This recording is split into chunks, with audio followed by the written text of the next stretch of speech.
Hello and welcome to Tudor Careers Advice. Are you very posh? Have you survived childhood? Are you not squeamish about bottoms? Congratulations! You may well have what it takes to be a lady-in-waiting at the court of Henry VIII. My name's Herbert, but you can call me the Countess of Pembroke. Having served all 6 of Henry's queens, one of whom was my sister, I can tell you everything you need to know: how you've chosen for the role, what your job will involve, and last but not least, how not to get killed. It's not what you know, it's who you know these days. And my mum was a lady-in-waiting to Catherine of Aragon, Henry's first wife. And she got me a job at court when I was 13. I think her idea was that I could be close by and she could keep an eye on me. Teenage girls are vulnerable at court. Ideally, you do need a chaperone, but sadly Mum died that year, not without passing on to me the wisdom she'd learnt from her years of royal service. Keep busy, don't gossip, and if you see any men, especially Henry, approaching, hide behind a pot plant, a big one. Now on to the good stuff. As lady-in-waiting, you won't want for fancy clobber. Oh, the silks, the cloth of gold, velvets, furs. You'll be expected to be arrayed in the swishiest, swankiest designer threads in the land, but not quite as good as the Queen's mind. You'll be rocking the blingest, rich, rolling rocks and ice on your fingers and round your neck, but not quite as bling as the Queen's mind.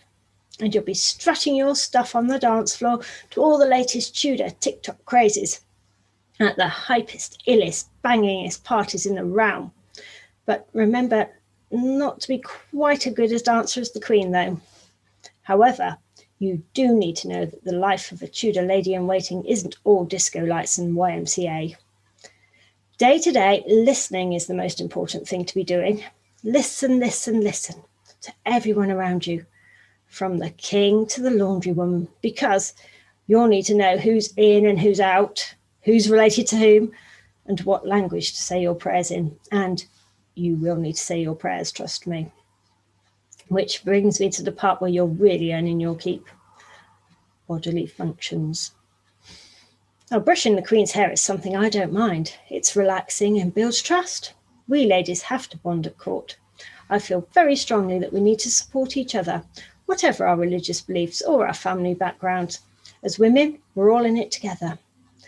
As attendant of the most personal kind to the Queen, you have to be a bit of a Tudor Fred Sirax, pouring the wine, carving the meat at mealtimes for your mistress, but don't get any ideas about matchmaking.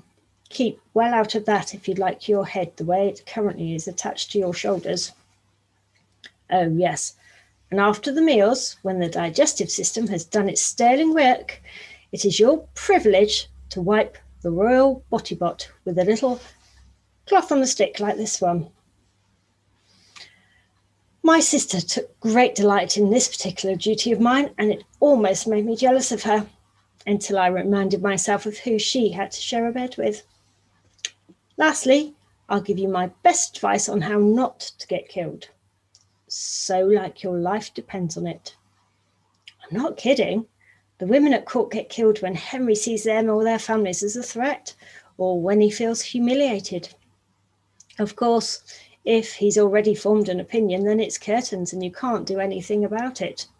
But I've always thought that a woman sewing looks so docile, so serene, so utterly peaceful that nobody could suspect her of anything naughty. Also, I've come up with this notion: flow. If you're in a stressful situation, and believe me, it is stressful when arrest warrants and literal heads are flying about in every direction, you can get so engrossed in a repetitive, complicated activity that you forget all of your troubles. And you'll have a wonderful sense of achievement when you finish that embroidered book cover, or chemise, or whatever it is you're working on. Top tip that.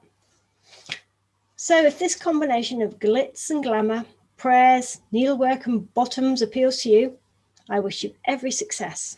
And remember, always know where your nearest pot plant is, and, from experience, never mistake a toilet accessory for a hairbrush. It's a sticky situation you'll want to avoid. Good luck.